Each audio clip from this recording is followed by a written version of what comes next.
Pioneers used to entertain themselves by telling scary stories. At night, they might gather in somebody's cabin or around a fire and see who could scare the others the most.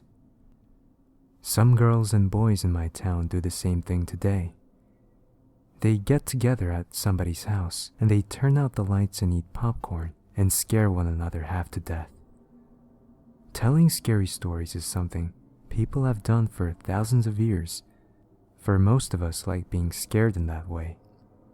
Since there isn't any danger, we think it's fun. There are a great many scary stories to tell. There are ghost stories. There are tales of witches, devils, bogeymen, zombies, and vampires. There are tales of monstrous creatures and of other dangers. There even are stories that make us laugh at all this scariness. Some of these tales are very old, and they are told around the world, and most have the same origins. They are based on things that people saw or heard or experienced, or thought they did. Many years ago, a young prince became famous for a scary story he started to tell, but did not finish. His name was Mamilius, and he probably was 9 or 10 years old. William Shakespeare told about him in The Winter's Tale. It was on a dark winter's day that his mother, the queen, asked him for a story. "A sad tale's best for winter," he said.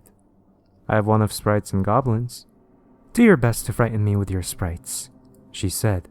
"You're powerful at it." "I shall tell it softly," he said. "Young crickets shall not hear it." And then he began. "There was a man dwelt by a churchyard," but that was as far as he got. For at that moment, the king came in and arrested the queen and took her away. And soon after that, Mamilius died. No one knows how he would have finished his story. If you started as he did, what would you tell? Most scary stories are, of course, meant to be told. They're more scary that way. But how you tell them is important. As Mamilius knew, the best way is to speak softly so that your listeners lean forward to catch your words, and to speak slowly so that your voice sounds scary. And the best time to tell these stories is at night. In the dark and the gloom, it is easy for someone listening to imagine all sorts of strange and scary things.